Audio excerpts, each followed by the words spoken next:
Welcome to the Torchlight Network. This is Dave Horwedel.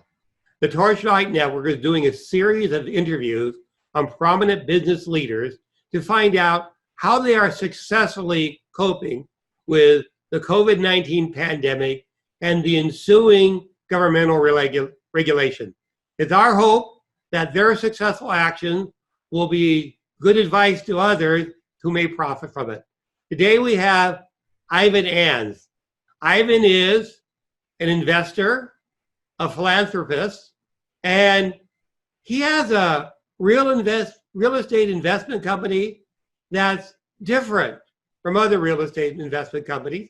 Also, his firm, out of 200,000 applications, placed 128th for most rapidly expanding firm in the Inc. 500. So, Ivan, how is it going in COVID-19 pandemic? First of all, thank you very much, David, for having me in your show. And let me tell you that the key thing that we actually did when all of this pandemic started is we did not panic. We did not desperate. And we actually went and started looking for what were the changes or small shifts that we needed to do. And the main focus was to integrate the team more, to increase the integration level of the team, and use all my connections and the connections of the chairman of the board and increase that connections and integration with the team. So in that way, we had the power to continue and overcome the challenge and help the team that normally in the day-to-day operations does not work with me as the founder. And I just reconnected to the company and, it made a shift. But another important factor is that we increased marketing efforts around, I will say, 5 times. And so another key factor is that we have our chairman of the board who actually, he has been extremely successful in overcoming crises, and he started guiding us and directing us on different steps to do with more than 50 years of experience in consulting different businesses worldwide. His name is Artie Maren. And it's in the direction on the marketing efforts to actually overcome this. So it has been a team effort, basically, an increased level on the integration of the team and the marketing efforts. Well, that makes very good sense, and that's actually kind of a common theme of a lot of these people are successfully coping with COVID-19. Definitely more marketing. Now, one thing I just want to comment on here is that I know that I'm a tax professional. I deal with all kinds of people. And it's a very major mistake to cut back on your marketing when you're experiencing a downturn or any sort of financial shortfall. You have to figure out a way to market more, to promote more. And also the point you make of getting, all the team members working together and pushing in on the same vector, that's also very, very, very important. And I thank you for that. Now, there's one other aspect about your company that I know about that I'd like you to talk about. Your company is a real estate company with a philanthropic purpose. And as I understand it, you're trying to help people live a better life. And you want your investors to make a profit and increase their equity. And tell me a little about how that works and how you came to be called Equity and Help. Yes, it was great. David, I was involved heavily in speculative investments 10 years ago. And I was depressed and losing money on the markets, in Bitcoin, in Forex, in all of that scenarios. And I realized that many people was also experiencing the same. And the factor that I discovered was that I was not creating a good effect with the energy that I produce. First come production, as a being. Then you receive the money, that is the pay, is the energy that comes to you because of the production. And then with that money, you disperse the money. And when you disperse the money, you also create an effect. And what it actually gives you the level of happiness or fulfilling is the effect that you create with that money after. Not only the first production, it gives you the effect that now came to you as the money, but now what you do with that money also either gives you personal fulfilling, spiritual fulfilling, or it doesn't. So what I realized was that I start looking for something that if I actually direct my money in a way that will give me fulfilling. Because something that I realized is that I was not the only one being depressed, but also I start finding people that they actually were yelling at their kids, or divorces were happening, even suicides, because of the speculative investment world. So what I realized in that point, Dave, was, you know what? Something must exist, some way that if I invest the money in something that improves the world, I will feel this, I will receive this fulfilling as an exchange. And so I went through it and started looking into different scenarios and activities. And I actually put my first private neighborhood that I actually created. And I bought this big land and I divided it into multiple land plots. And then the sales were not going well. And that's where I realized, here there is something. I say, I will finance 100% of this lot without banks being involved to the people that wants to own their homes. And I will not ask them for any down payment. And these people will come to me. And when they come to me, and that was down in my country in Argentina where I was born, and these people start coming to me in masses. And when they come to sign, the agreement to purchase, the purchase agreement of the land, I get them to plant a tree, to cut a ribbon, a green ribbon, between two torches with fire. And when they actually was cutting the ribbon and planting the tree as a family, I saw the green in their faces. And when I saw that green in their faces, I say, you know what? I will make this mission of helping families own their home my mission in life. And when I was doing that, this big revelation came to me with the word philanthropy investor, meaning someone who commits money or time and engages emotionally to create a great effect for human welfare. So a philanthropist is just doing that. But then I say, okay, there is something missing here, because billionaires and multimillionaires are doing this all day. But what about the guy that wants to do it, but only has, $200,000 or $150,000 sitting there? What about that, guys? And then I say, I will add investor to philanthropy. And I created this word. So now, philanthropy investor is someone who invests money or time and engages emotionally in order to improve humanity while getting a financial return.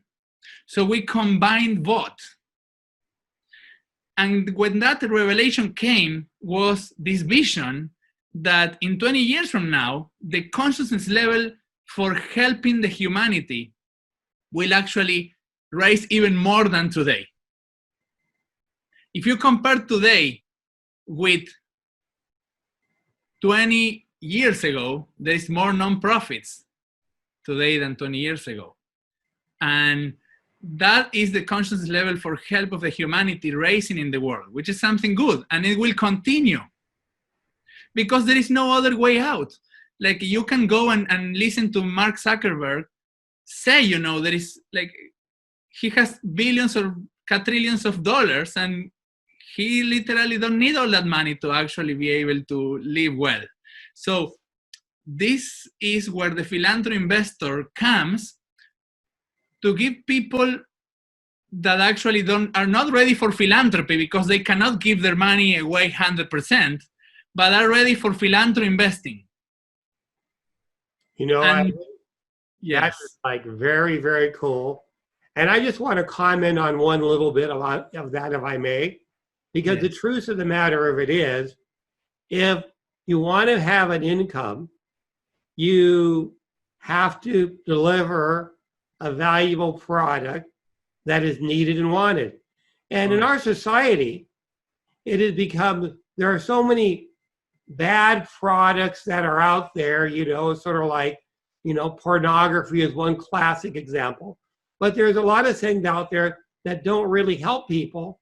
And so we almost forget that the truth of the matter of it is, you know, a guy sits there and going, I'm going to start a farm and I'm going to give food so people can eat and be happy, and I'm going to make money off of that. That's kind of like a philanthropic investor. And you got it. So far away. And the thing that you're doing that I know, because, you know, by the way, people, yes, I know Ivan, I do his taxes. And what he does at his firm, he is helping people who would like to live in a house, but they don't have the credit or whatever to do so. And he's arranging for them to be able to live in a house, and they have somebody else investing in the house. Now, here's the interesting thing about it. When Ivan does this, the guy who moves into that house, you know, he's got his contracts or whatever, but it's like his house. He's going to take care of that house. He's happy to have it. So it's set up in such a way that the investor gets a good exchange. He doesn't have to worry about renting it out and all this stuff. And I believe that a number of your property, I'm not sure, I believe you even started out on some foreclosed homes. Is that correct? Yes. Yeah. So basically, he's able to help people get into the home, fulfill their dreams. You know, like a lot of people, when they lose their house, they lose their self-respect. And we have all this stuff going on. He's helping people like this. And because he's delivering a good product, and because these investors are actually creating something very valuable, they get a good rate of return, as opposed to somebody who's just investing because they think this stock is going to go up.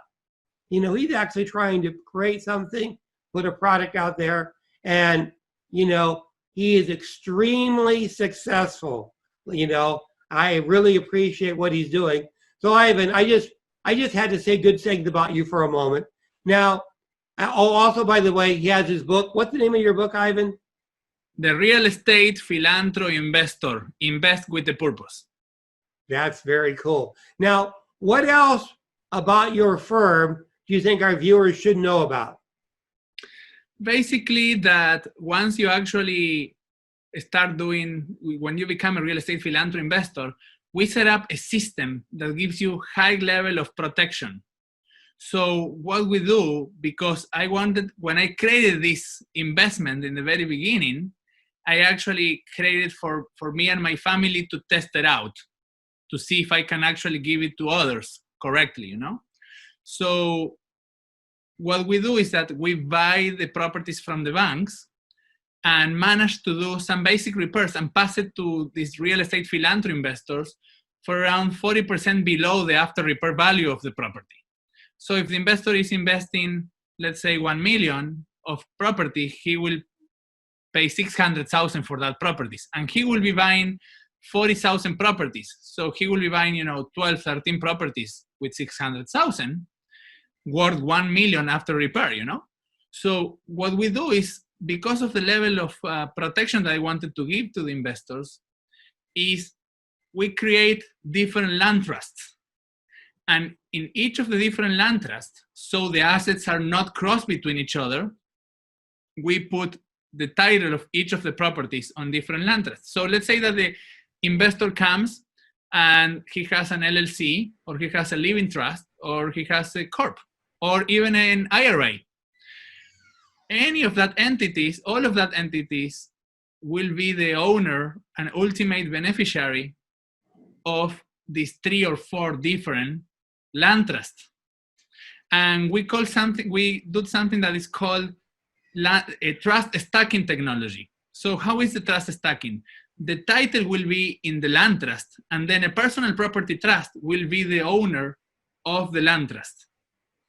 And then the third layer of protection is the LLC, the living trust, the self-directed IRA, etc., etc. And the cool thing is that we have everything set up for investors that wants to move their retirement account into self-directed IRA, and we help them with all of that so they can convert that money that is in a traditional IRA into a self-directed IRA and invest it in equity and help. And also we have the whole system set up for investors that want to 1031 exchange from any of their properties that they are selling. We have investors that sell properties of $1 million, and they then 1031 exchange into equity and help, and they buy 25 properties. And so we also have all the system and experts that help the investor to do that so they can do it. Well, very good. That sounds like a very good system. For those of you who didn't understand his word, sorry about that, but it's a very smart utilization, and where that people can move into his properties. It's called a 1031 exchange, where they exchange properties with Ivan's properties, and they don't have to pay taxes on the profit at that time. Anyway, this is all very, it's a very, very astute and well set up firm. And from my understanding, people are getting a good rate of return on it. And the most important part, though, is that, there are people out there, they're living in houses. Those are their houses. They're happy to be there. They like Ivan, and they're going to take care of those houses. They're not going to trash them or something. And it's a really good example. And the key point I like to make is he's making a profit by delivering a valuable product. There are the people who are living in houses that they couldn't get before. There's investors who are making a good rate of return on their money. And because he set it up for this happening, he made that happen. And there's all these people happily living in houses. That's what he's getting paid for. He's not trying to make money by guessing which way the stocks are going to run. Anyway, exactly. I wanted to mention that, Ivan, and we're going to be wrapping up here soon. Now, if somebody wants to contact you or contact your firm, where do they call? What's the email address, stuff like that?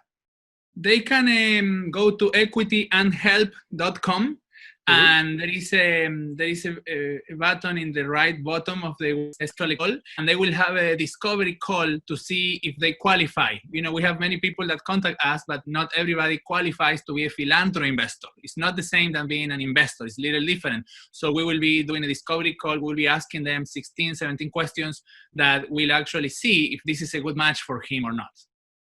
Well, very good. And at the when we post this video, we'll put that number there at the bottom there so people get their questions answered. And I'm assuming that it's sort of like a free consultation that they get there to see what they can do. Exactly. That's what it is. And in this way, the investor can see if he can be a philanthropy investor and really invest with the purpose to actually get clear investments and clear results. Well, very good. Thank you very much, Ivan. You're welcome, David. I really enjoy being with you, and thank you very much for interviewing me. Thank you again.